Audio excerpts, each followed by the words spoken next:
So I know all about the first one because I sat down to read this again because I wasn't sure if I'd actually read it. So I read the whole first one again. So I've read this one about 1,000 times, but then the rest of them I'm not too sure.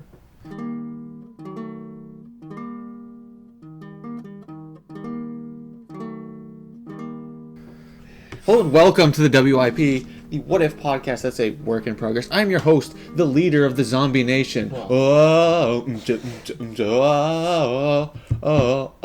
Slim James. Joined by... John Boy. Yeah, joined by John Boy, White Zombie himself. Yeah. 1960. Yeah. You know, that's from White Zombie, right? Yeah. But before Black Sunshine. Before Rob Zombie broke out and found his signature sound, which sounds exactly like White Zombie. Yeah. Dracula. Point is, Andrew the Giant. What's up? Happy birthday. Hey, thanks. We're recording this on the 29th anniversary. This is what they consider the golden birthday. I'm turning 29 on May 29th. Oh, your day. Yeah. On your year or whatever. Yeah, 9th.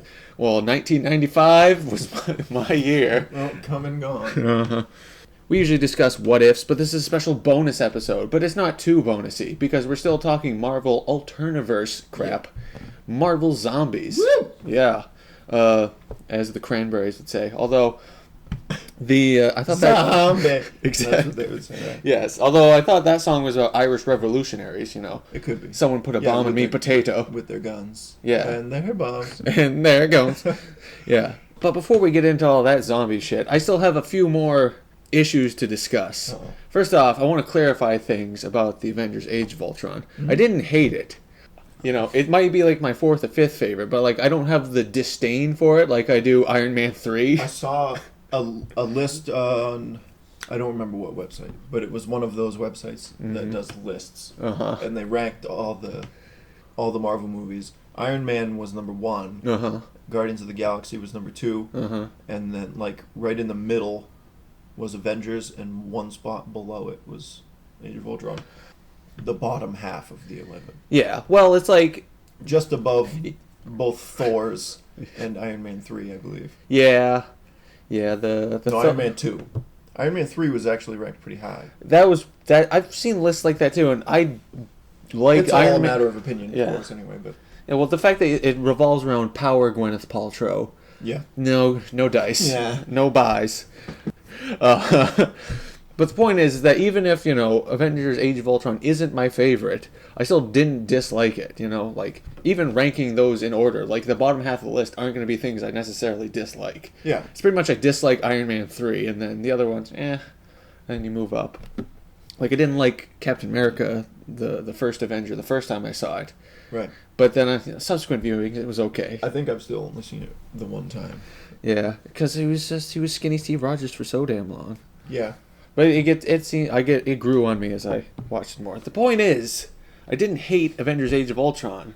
That being said, you know how I was ranting before about jokes. Everybody's got jokes. Mm-hmm. The biggest affront to me, and this is going to be pure nerd rage, is Thor's hammer. Yeah. That like someone else besides Thor picking that up should have been like a big moment. Yeah. But first, like, Captain America almost moves it on the table, and it's played for laughs, because Thor goes, yeesh. Yeah, because, you know, that's how they write Thor. He goes, no, forsooth, and then, you know, says something wacky beside it, because, laughs.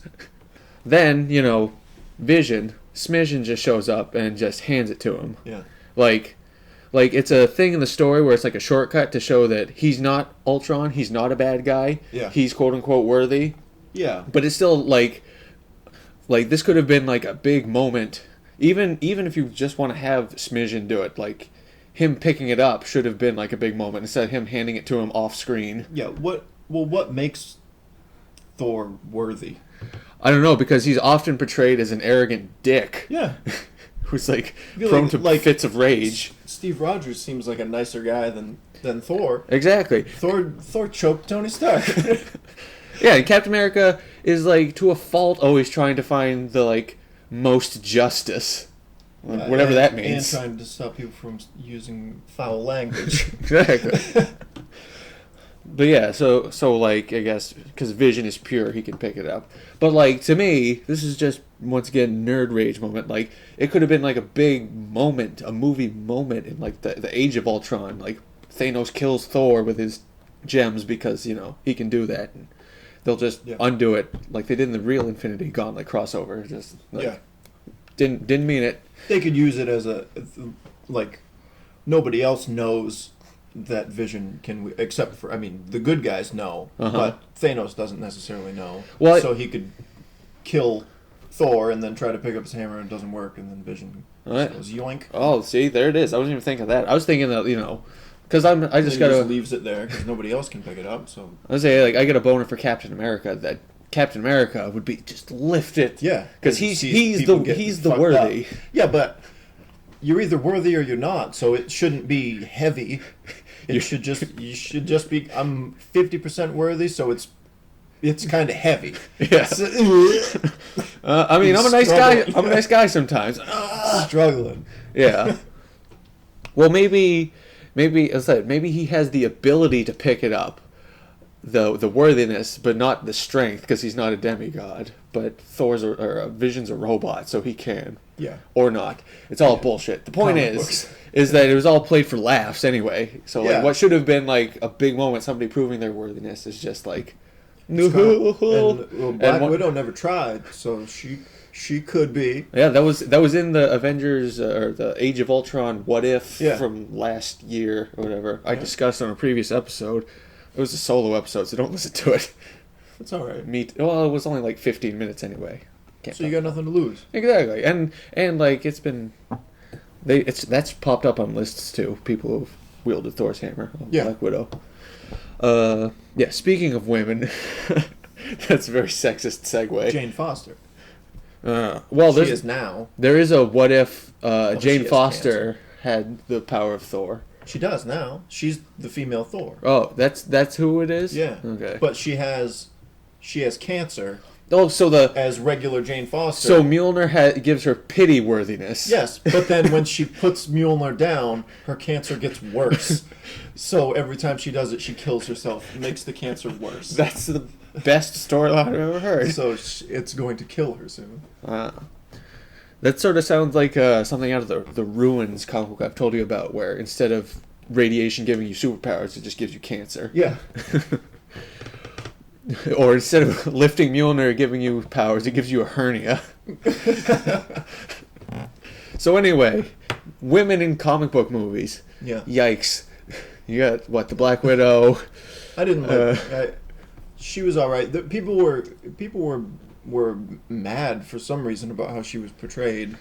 Yeah, I listened to some podcasts and stuff. I couldn't figure out any specific reason though. That because she was sad she couldn't get pregnant and she placed her worth on that. But it's like, no.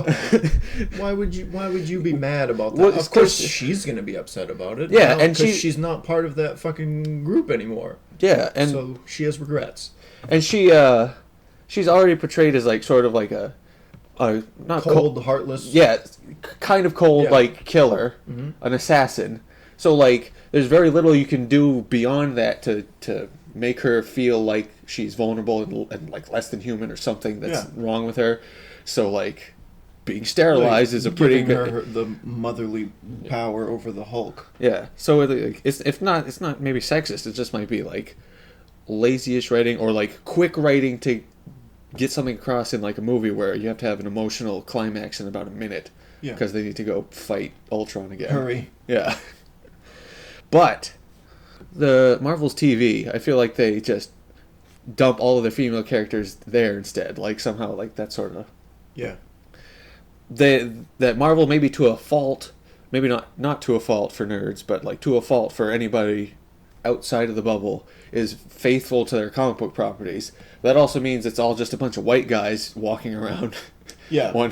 Solving white guy problems. Well, when people get mad about them swapping out black guys for white guys, I mean, when were most of these characters written? Like the 60s? In a time where they were not using black people as superheroes, so... Yeah. For them to be superheroes, you gotta swap some out eventually. Exactly. Shit, wait. Kingpin, Human Torch. like, speaking of swapping out, gender reversal, whoa. Perhaps Tilda Swinton as the Ancient One. So, she looks... You switch stereotypical ancient Chinese magic for, like, sort of stereotypical New Age Enya white lady alien look. She's kind of creepy. Sorry. Especially, I've only seen her in the Narnia. Uh-huh. And I'm sure they make her look creepier on purpose, but I saw a picture of her and she looked identical to her witch character in Narnia. Well, she looks like she could play an otherworldly, heavenly body. So, Have they done the gender swap thing? No, because, like... In movies or TV recently? Superhero-wise. No, nothing I can think of. It's like... the Black Human Torch. I think they have a couple times on the DC stuff, Arrow, and the girl from Walking Dead, Emily Kinney. Uh-huh. You watch The Walking Dead? No. All right. She's on The Walking Dead, and I'm pretty sure the character that she played was male in the comic books, the bug-eyed bandit or something like that. Oh, pretty sure it was a guy. So, but one of the hallmarks of DC Comics, the bug-eyed bandit. Yeah, she controls remote control bees. Oh, so like broke-ass Ant-Man. Yeah. Come on. Mm-hmm. But yeah, so, there's one female character, one more female character. They're going to have the Captain Marvel movie. Yeah. That's going to have a female protagonist. Will it? Yeah. They're going to swap it out for... They're going to put... do some more gender swapping. Yeah, just make it Captain Mar-Vel. Yeah. Marv-L. Superman's cousin. Right? Oh my god. You just invented a new character and I don't even know what to do with it. Yeah. Marv-L. Well, I'd say Cousin Marv. He crash landed in, like, Mississippi or something. Well, Superman's already a hick from Kansas. I know. I was going to say something working out on the farm from Middle America, but that's exactly where Superman landed. Yeah. So he's from the South. Cue up John Mellencamp. Marvel. Little pink houses. Yeah. And unicorns. That's what he says, right? Mm-hmm. So, other casting stuff. Jaden Smith is Static Shock. Yeah. What? Yeah. So Will Smith told us he was an actor, so he must be. Yeah. He must be. Or something. There's, between, Willow Smith being, forced, obviously she's a singer. She whips her hair back and forth. I whip my hair, man. And then, Jaden Smith and all of the terrible Will Smith movies. This is my son. This is my family. Is there a dad who shoved his kids farther down America's throat than Will Smith? No. Seriously. I'm sure there is. I don't know, because at least the Kardashians don't star in movies. I'm pretty sure most of that is... They're old enough to do it themselves. Who? The Kardashians. Oh, well, yeah. No, what I'm saying is, I suppose just give it, 10 years and we'll get Northwest, the rapper. Oh, definitely. So, America's continued to be doomed. And, I would have said that, Jaden Smith as Static Shock would be his first non-dad big break, but Will Smith's in Suicide Squad, maybe he's just pulling those DC strings. Absolutely. If you think that that doesn't have anything to do with it, then I'm sure that has a lot to do with it. Here's open. Yeah. I don't know that's what is pulling them strings.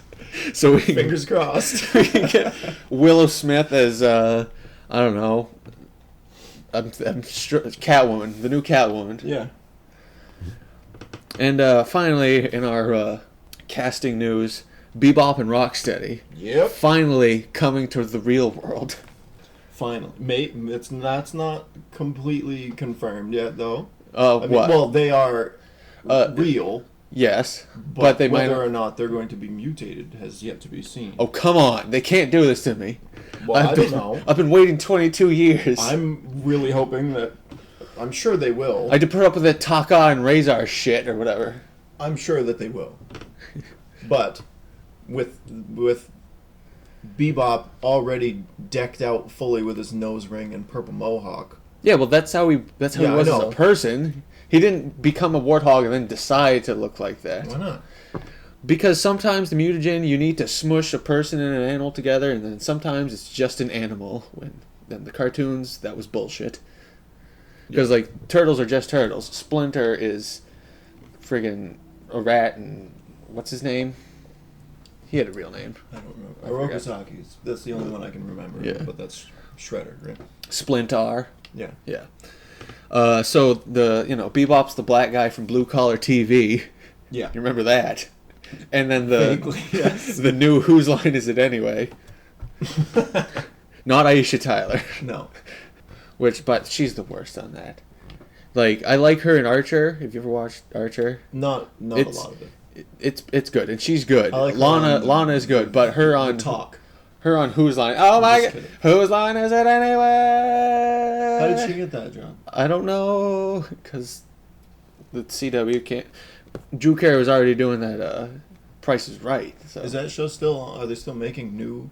What? Whose lines? Yeah, it's on. They have that on the CW. That came back like last summer. Yeah. Yeah, and he was on it. Bebop. Oh. You know, it's like Gary Michael Anthony Hall Williams or something. He's like one of those three namers. Yeah. Take your pick. And then, of course, as Rocksteady, which has just been confirmed, Sheamus of WWE fame. Yeah. I don't know, it's going to be weird to see Rocksteady with a thick brogue, Irish brogue, but, you know, I guess it's better than, you guys are going to be sorry. Like, They need to talk exactly like they do in the no cartoons. human... Hey, boss. Hey, boss. Yeah, and he snorts when he's not. Me and Rocksteady are gonna go get the turtles. Shut Yeah. You turtles. That was also a rumor of Krang, and then some Dimension X. Louis Anderson is Crank. Confirmed. Yes. He just put his face in the belly of a robot. But, so there could be Technodrome, possibly? Pew, pew, pew. Some Dimension X stuff? There it is. Well, you know. And Casey Jones, of course. He's Yeah. So, I guess this one they're just going whole hog. Just all the things. Pun intended. Is there a pun? A hog. Oh, man. Pun was obviously not intended. And we begin to rock. Steady. I hope that's like included in the movie. It's part of the soundtrack. Yeah. Yeah. So Sheamus getting those big acting gigs. I think they're probably just looking for the new Batista. Suck it, John Cena, with your WWE movies. I bet you 12 rounds, Marine Reloaded. I bet it had something to do with it. Yeah, that could be. They go, okay, well, you know. Hey, look, that guy was okay in that movie. Yeah, and Batista Batista can barely speak, so. Gems hiding in the WWE. Diamonds in the rough. Oh yeah, Sheamus, he's a gem. Yeah. Okay, so well, yeah, he's what Eve 6 was talking about. Chalk white like a wicker cabinet. No, either way, close enough. Is that what they say? No, chalk white and oh so frail, and he burns like a wicker cabinet. Yeah. But chalk white like a wicker cabinet is what Sheamus' skin is. So, yeah. So moving on to actual bonus episode material. Marvel's bonus. Bonus. Marvel Zombies. Yep. It's something you feel so strongly about. You committed 100% to having 60% of a tattoo on your arm. Yeah. Well, until next Sunday. Yeah, and in fact, you know, you said you didn't remember where you put your Marvel Zombies #1 trade paperback, and then you realized that it was at the tattoo shop. So that was the impetus for you to actually finish that thing. Yep. So you're welcome. Yeah. WIP, solving problems every day. There it is. Get you tatted up. Yep. So, yeah, where to begin? I guess the most obvious place to begin, I guess we're probably past peak zombie in pop culture saturation. Like it's not gone, but we're not at the point where we were. Zombieland, like that was good, but that was like a few years ago. Yeah. Then they had that Zomcom where it's like that guy, romantic comedy, but he's a zombie too or something. Warm Bodies. Yeah. Say like nobody talked about that. There's supposed to be another Zombieland happening. and then there's The Walking Dead, and then there's a spin-off of that happening. The so Running more Dead? Walking Dead, but like set in a different part of the country. Oh, so okay. New characters, but same thing. Yeah, I don't know about that. Hey, like, I think the here I Walking have Dead- a show that looks exactly like another show, but it's just Yeah. different characters. It's like And it's from the Eh. same. It's the same. Still Kirkman, I think. it's like the Agents of Shield and the specific Agents of Shield. Like, would that be Yeah. a viable new show? More Agents of Shield. Exactly. Yeah. So like, you gave me Marvel Zombies Return to read once. Yeah. I liked it.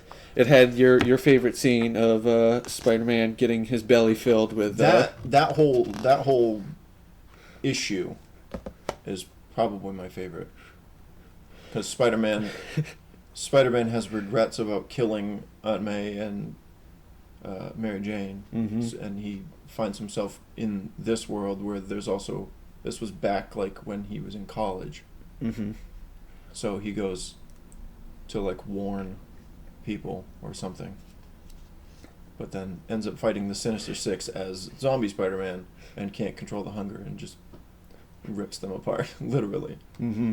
And then pulls his own skin off.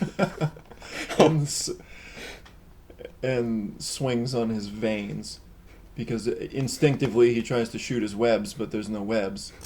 And then his veins and arteries come shooting out of his wrists. I'm assuming he can only do that once. Just the one Because they time. don't retract. They just stay out there.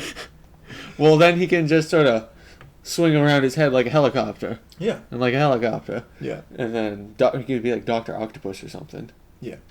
Yeah. With veins and arteries. Yeah. But then the Sandman finds that universe's unzombied Spider-Man and thinks he's a zombie monster, fills his belly, goes into Spider-Man to fill his belly, and explodes out of the front of him. And it's it's amazing. Yeah, because zombie Spider-Man leaves, and then at that time, real Spider-Man shows up with quips, and Sandman's not having it because he just witnessed zombie Spider-Man rip apart the other 5 members of the Sinister Six. Yeah. So that brings up, like, there's got to be a few members of the Marvel Universe that are immune to zombieism, like Sandman, Hydro Man. Well, he's not immune to it, obviously, but I think in this one, Dr. Morbius is using Spider-Man's blood to try to get a cure. Mm-hmm. Well, Morbius is always just obsessed with blood anyway. Yeah. With the living vampire. But he's hanging outside the blood bank at right when it opens. Like, oh, you're here to donate again? Withdrawal. He has an ATM card and everything. Does the blood bank have an ATM? Just for him. Well, no, it has the Shining style. Yeah. This was a terrible idea. So then I got Marvel Zombies 5 recently because that was pretty much my biggest temptation at the Bangor Toy and Comic-Con. Was that buy one get one free? Yeah, they had half price, whatever. Yeah, I think it might have been buy one get one free. Yeah, like for trade paperbacks. Like, I can tell you the state of the dealers at that thing. Like, it wasn't even that they didn't have comic creators. Like, there was very little in the way of dealers. So like, there wasn't any big ticket items that would like lure me. Like, oh, this Tales to Astonish Silver Age issue. Nothing. Nope. It was just like some from 2011. Yeah, some trades. So I just went on eBay and bought it for $5. It said, and the cover on this is the better one than the one they had at the con. So lucked out. But I like this one because it's not super zombie-ish. It's just more funny because it's Howard the Duck and Machine Man going across the multiverses. I didn't realize how much Machine Man liked beer. I didn't either. There it is right there, laying on a pile of kegs, soaked in beer. But yeah, so and it like brings up he gets hurt and he asks for beer. It brings in a lot of the like F-list flunkies of the Marvel Universe, like Killraven of the Freemen, which is like I had one of those issues when I was a kid because there were like the Freemen in Waco, Texas or whatever. and like I recognized the name, Mm-hmm. and so my parents thought I was just so damn smart. But like I never watched it, and it's not about the Freeman in Texas. It's about people on Mars. Yeah. And then of course there's a Black Knight issue in here, so I haven't made it that far yet. Clearly, I do like the idea of that one, this one, this one. It's the War of the Worlds. yes. The War of the Worlds robots come like they originally had, and then retreat when they realize that they can't win, and then get their shit together, and then come back and fully fuck shit up. Yes. And this, so like this hits all the sweet spots for me. You know, Howard the Duck, Machine Man, Black Knight, all the heavy hitters. Yeah. The gimmick of this is that they go across the universes, and there's different types of zombies in each universe. Yeah. So like there's one that's space radiation, so that's like sort of the Night of the Living Dead. That was the Romero type. Yes. And then there's the alien stuff. Mm-hmm. So it's good too. And then the Black Knight one is like magical zombies, so it's like a spell. Magical zombies. Overall, I've read a few Marvel zombies. I like him. I guess their time is sort of come and gone, but I mean, for what they were. Yeah, they stopped. I mean, I think the last one was in 2013 or 14. Yeah, and actually, I take that back because they are popping up as part of the Secret Wars. There's like Marvel Zombies versus Age of Ultron, and then like a Marvel Zombies Secret War crossover. I guess because they're just knocking together a bunch of universes. Yeah. So I suppose it would make sense that some of these zombified universes are in the fold and bring back something that was hot business a few years ago. Yeah. Hot business. And of course, you can't talk about Marvel Zombies without all the Zombie King Arthur Sidam, Zombie King Arthur Sidam, Zombie King Arthur Sidam. Yeah. However you want to emphasize it. Emphasis. All of his covers, they had a lot of the zombified knockoffs. Yeah. Those are always cool. Yeah, they have a whole book of just the covers. Yeah, well, he had a whole table at the Boston Comic Con with like 80% Marvel zombie stuff, and then Marvel or zombie Abbey Road. Yeah, I think the most recent Marvel Zombies book that came out was just a book of the covers. Mm-hmm. Have they already done any zombies what ifs? I mean, it's already kind of a... Yeah, no, anyway. I think it's all just, like, these are already their own sort of alternate Especially verses. That one, Marvel Zombies Returns. It's 5 completely separate things, all done by different people and different styles. Yeah. So I guess that's kind of... And, like, just looking at the Wikipedia for this and stuff, like, because there's, like, they start out with the one Marvel Zombies universe story. Yeah. And then they go, oh, well, we should just start jumping universes to eat other people. That's the storyline justification to just make more or whatever. Yeah. They all become just sort of what-ifs anyway because they're going across the multiverses. And, like, so you have, like, alternate realities that sort of look like the regular Marvel universe, but not really. And then some that sort of look like the regular Marvel zombie universe, but aren't. So, like, if you go into Marvel Wikia, there's like 16 or just way too many different Earths listed under Marvel Zombies. Yeah, because just in this one, each one of those 5 that they go to is a different reality, and and the Marvel Zombies Supreme, the Squadron Supreme live in their own alternate universe. Yeah. So for however many infinite Earths there are infinite zombie Earths. Is what I'm saying. Oh god. Yeah, just like the concept of infinity on like a number line or whatever, it just blows your mind. Because like just think about how many numbers are between 1 and 2. Infinite 1.01, 1.0001, 1.00 ... line over it, ellipse. Yeah. A few more zeros and then a 1 at the end, and up to 0.99 line over it, repeating forever. So there's infinite infinites, man. Infinite. Would you concur that the Spider-Man Sandman belly is your favorite moment?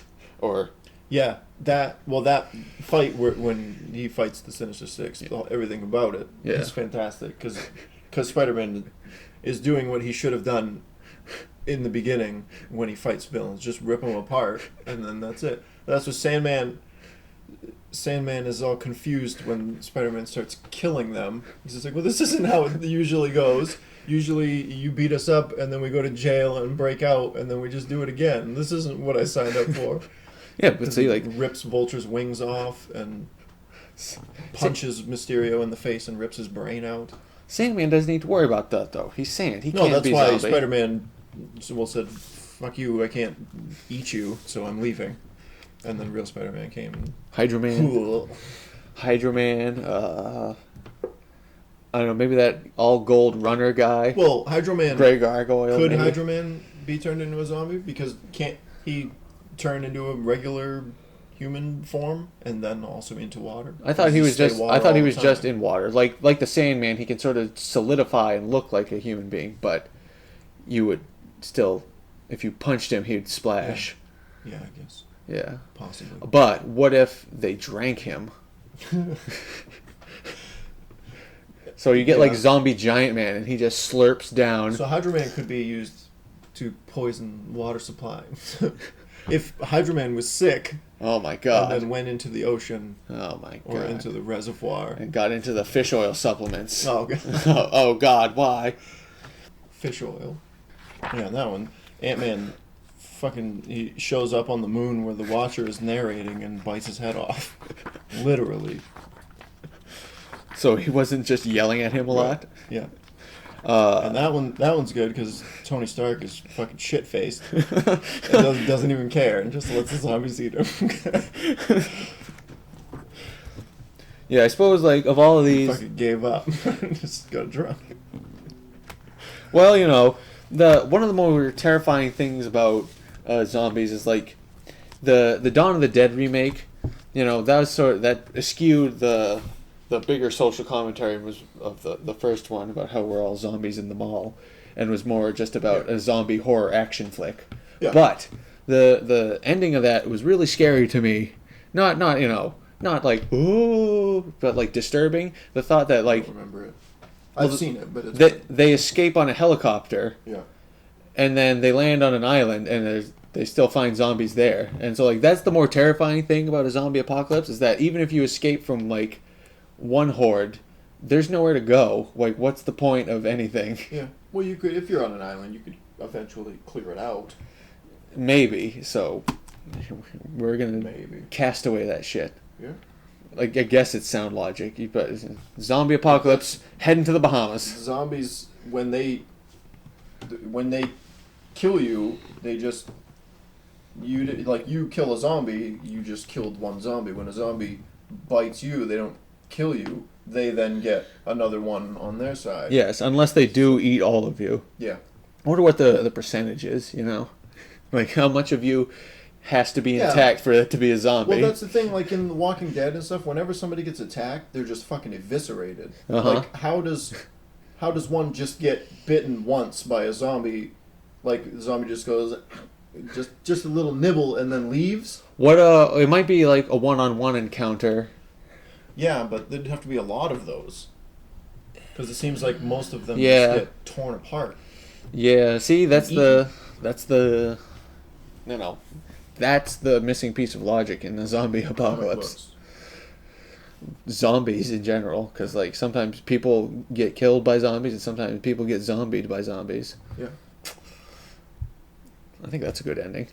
So in closing, I will remind you to follow us on Twitter at TheSlimJames or at Giant_size, TheSlimJames.com, GiantSizeComicThings.com. The WIP What If podcast is on iTunes, on Stitcher, on YouTube, and on Vimeo.